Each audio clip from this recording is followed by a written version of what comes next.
Cameron Boozer finished with 19 points. He goes 7 of 10 from the field, 11. The 2026 NBA draft is heating up. Let's see. I feel like a lot of people do not know about the incoming draft class until March Madness happens. And Yeah, right now, March me Madness is included. definitely setting up how the 2026 NBA draft could look like. We were actually gifted this year where about 90% of the prospects that could get drafted were going to appear in March Madness. It wasn't too long ago in 2024 where you had overtime elite, G League Ignite, or international prospects that you were not really going to be able to watch play on nationally televised games until they were in the NBA. But right now, we're watching a flurry of draft prospects help their draft I stock, think that hurt their you draft seeing stock, players runs play here in for the March national Madness, team or is maybe have to actually early exit, which could affect their a way draft better position metric than if they seeing them maybe want to stay another in year March in Madness, school. You because always have to start at the top. There's been a internationally very something small else. You year see them long. play with AJ other Bonza at nations and you see BYU, how Darren each and Peterson at everyone plays, Kansas, and and you may Cameron get Boozer someone from, at Duke. I don't know, Two of not those from three America, players have been eliminated. AJ DeBonza respectively, unfortunately but lost in yeah, the you round of you might get 64 someone, I against don't know, Texas. from They Europe, were from without their second Africa. best player, So I Richie think Saunders, that's who a tore his better ACL earlier that's in a the better year, and criteria than BYU March lost Madness. So 79-71.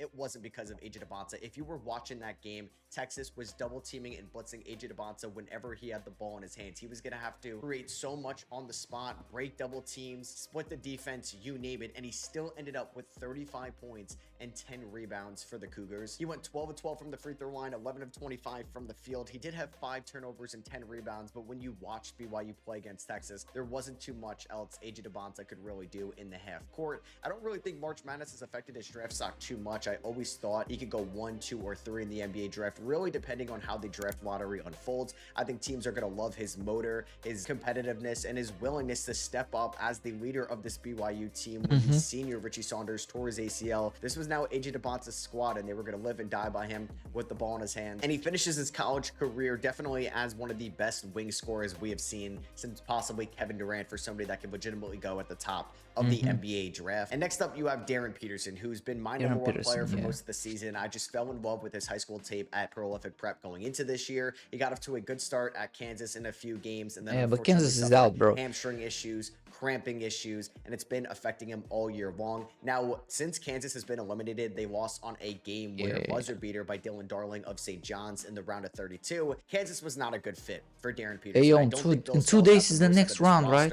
A lot of his Saturday, right? affected Darren Peterson's playmaking ability that we saw on full display in high school, where he was operating as a lead ball handler, as a point guard, and now they're asking him to be just kind of their main number. Who y'all got on Saturday? But his teammates, man, I said first video, you know, go back, watch it. I said I think Michigan's gonna win. Now I think UConn is gonna win, and I don't know. I have a feeling. It's just a feeling, right?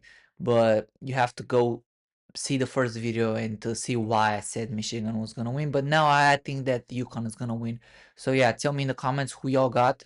Yeah, let's continue. Really knocked Let's out continue the video in Big 12 tournament play or in March Madness. He had 28 points against Cal Baptist, and they won 68-60 going up against a 13 seed. And then against St. John's, Darren Peterson was a little bit passive at the start of the game after knocking down 2 threes at the start. He finished with 21 points, 4 blocks, 4 rebounds. He went 8 of 10 from the free throw line, 5 of 15 from the field. He really tried to take over late in the game and looked more aggressive, playing on both ends. And I do believe that Darren Peterson that's what the NBA coaches want to see, playing on both ends. Because it's a little bit of Ace Bailey at Rutgers last year, and I believe in Peterson's passing ability and vision way more than I did with Ace Bailey, who's had some nice passing games this year with the Utah Jazz. And when you watched Ace Bailey at Rutgers last year, yes, he had tunnel vision. Yes, he didn't want to swing the rock, but when he did, his teammates really weren't finishing. It wasn't a great Rutgers team outside of Ace Bailey and Dylan Harper. And Marco Jackson, Melvin Council, Trey White, these guys had their moments this year for Kansas, more so the latter two, but they didn't really step up when Peterson fed them the ball. And I just think it wasn't a great system for Darren Peterson, and I think he's going to be a lot better at the NBA level than we saw this year at college. And then you have Cam Boozer, who's still alive, as Duke was the overall #1 seed going into March Madness. Cameron Boozer is going to be the most decorated freshman from this class. He won ACC Player of the Year. He's going to win the College Basketball Player of the Year award, something Cooper Flagg at Duke as a freshman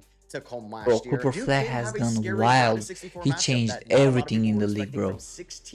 Now drop in the comments if you want to see a video about Cooper Flagg. Rebounds, but Siena guarded him done very well, and Siena played all 5 guys in their starting lineup 40 minutes. They didn't go to their bench once in that game, so it was a little concerning for Duke and Cameron Boozer to watch him struggle against Siena. not a mid-major whatsoever. And then he posted 19 points and 11 rebounds versus TCU. That game was actually pretty close in the first half, and then they ran away in the second half. They ended up winning 81-58. Cameron Boozer finished with 19 points. He goes 7 of 10 from the field, 11 rebounds. Nah, this stat right here, this stat line right here is going wild. Because what do you mean? He steals the ball, he blocks the ball, he gets the rebounds, he gets the assists, he gets the point. He does everything on the floor and has a good free throw field goal percentage. 7 out of 10, bro. Cameron Boozer's track record 7 made out of 10, bro. Producing at Duke this year. That's good. The only reason he doesn't go 1 or 2 in this draft is just because people think Devonta or Peterson can have a higher ceiling long term than Cameron Boozer.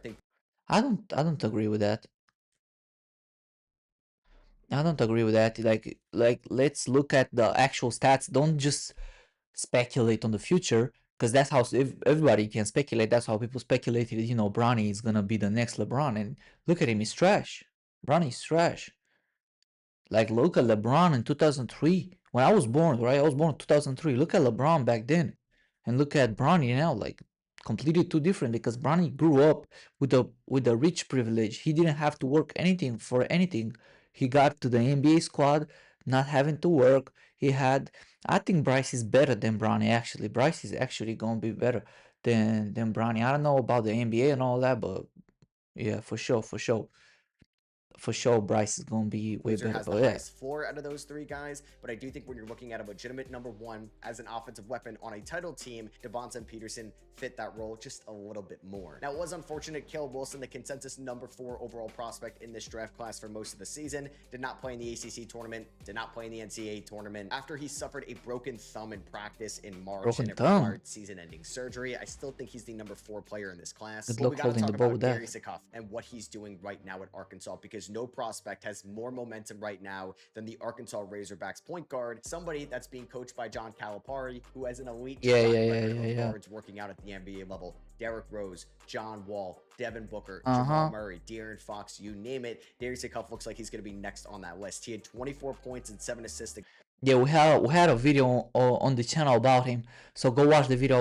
I will leave a link in the description. I also think I'll put a link right here so you can go if you're on a computer. Against Hawaii in the round of 32 against High Point. But yeah, we talk about him, and he's crazy. He's going crazy. 6 points and 6 assists. Yeah, I think he should go higher in the draft, not here in March Madness, the most everybody as where people project him. But hey, we'll see on draft day. Sweet 16, and if Arkansas pulls off the upset, Darius Ikuff could have an argument of going top 4, maybe even top 3 in this NBA draft, given what he's done in conference play in the SEC, what he did in the SEC tournament. Yeah, he went absolutely wild, bro. Now, the knock on Darius is going to be the defensive liability, because he is not looking defensively this year. He's an undersized guard relative to what you want in a modern day point guard, but he is so athletic for somebody at 6'3", maybe 6'2" without shoes. Or I think if he's in the right system, he's just going to be same height. Look at how small he looks, bro. I'm 6'2", 6'3". Look at me, bro. To be an all-world defender either, but I do think he is such an elite offensive prospect at the point guard position. Teams are really going to fall in love with him throughout the pre-draft process, and he's putting on a show right now on national television. I think Kingston Flemings of Houston and Keenan Wagler haven't really changed their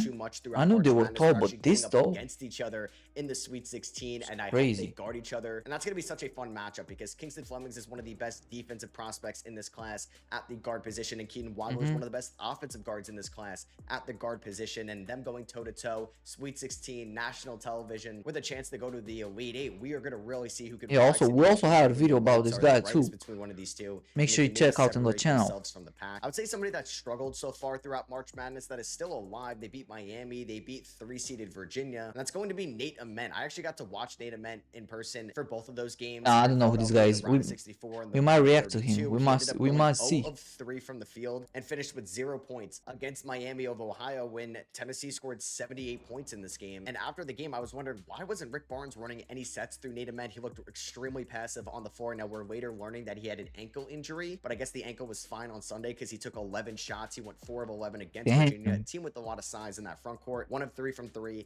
The Nate Ament special, he still finished with 16 points because he went 7 of 8. Man, I don't know why you're shooting from 3 if you got in the SEC tournament. He got a good percentage, but bro, like stop with the threes, bro. Everybody shoots the 3 nowadays. Value him as an off-ball shot creator with great size and a solid handle for somebody. Look, you could have just gonna need some work. Unfortunately, we didn't see prospects like Mikael Brown Jr. at Louisville in March Madness, and we would have saw at least 2 games from him as well, because Louisville beat South Florida in the round of 64, but he was out in the round of 32 against Michigan State. Those would have been some solid matchups for Mikael Brown Jr. to maybe improve his Yeah, that's sad. That's I sad. think he's going to be a top first round that didn't qualify for March Madness this year. We really got blessed with the amount of prospects playing in this year's tournament. I think LeBaron Philon has definitely helped out his draft stock as well. Once Aiden Holloway was ruled out for March Madness with the off-the-court legal issues, I thought Alabama was going to lose the. Bro, why do kids have to do all this kind of stuff? Like, bro, you have a future, you gonna be rich,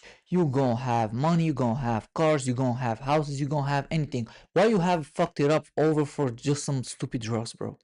Are you this stupid, man? To destroy your future, to destroy your mom's future, your dad's future, your siblings, your future wife, your future kids, maybe not going to the league, right? Grinding all those years just to get high, bro. You have to be stupid at this point. I don't even want to hear about him. If it is not allegedly, now I'm talking. If it's not allegedly, then I don't know. But if it's allegedly, we'll see. But if it's like they found him, they actually have footage. They actually have him like guilty. If he's guilty, then he deserves. Just like Mikey Williams, he was my age. He was projected to be going crazy in the league, and look at him. He had to go crazy. He had to do something. He couldn't just stop just to impress a stupid girl who probably doesn't even know him anymore. NBA level, I think LeBaron Philon made such a smart decision. Just wanted his money. So, yeah. Last year, it's just sad, bro. It's just sad seeing this kind of stuff. Second-round pick. I think there's a real and I'm going wild because pick, maybe even a top 10 pick, because what do you mean? Him out right now. And if they're able to pull off the upset against Michigan in the Sweet 16, that can really help out his draft stock. And I think Axel Lendenberg of Michigan has definitely helped out his draft stock as well. He's projected to be a fringe lottery guy. The only knock on him is he's going to be 24 years old in September, and he had a good end to his Big Ten season. In the Big Ten tournament, he had 6 points against Ohio State, 12 points against Wisconsin, but then he had 20 points against Purdue in losing the Big Ten championship game. He doesn't really do a lot against Howard, but then explodes for 25 points against Robbie Avila in St. Louis in the round of 32. He looked like a man amongst. Bro, look at these stadiums, yo. These stadiums are wild. Just because he's 24 years old, but right now today, this is a top 10 talent in the draft. Now at their ceilings and their peaks at the NBA level, maybe he's not going to be a top 10 guy, and I wonder if a team at the end of the lottery, right outside the lottery, prioritizes his win now ability for them to maybe make a run in the playoffs next year, and he could be a part of that in their rotation. I think throughout the end of the Big 12 tournament and into March Madness, Braden Burries has definitely helped out his draft stock as well. He did not play great against Iowa State in the semifinals of the Big 12 tournament, but he showed out against UCF, 21 points in the quarterfinals, 21 points against Houston in the Big 12 championship game, in which they won, 18 points against LIU, 16 points against but Arizona's still going, right? State team, and Braden Burries has kind of been rising. We'll see what happens. Is Arizona against like Michigan, right? Hold his own defensively. This is definitely going to be a top 10 pick for what he can provide for you on both ends of the floor, because he's a solid defender and he's a really good offensive player in transition, and I feel like teams can really utilize his skill set. Some other prospects that we didn't see in March Madness, unfortunately, Jaden Quainance did not play a game again for the Kentucky look at this dude. He's scaring me. He's scary, though. I bet he's from Miami.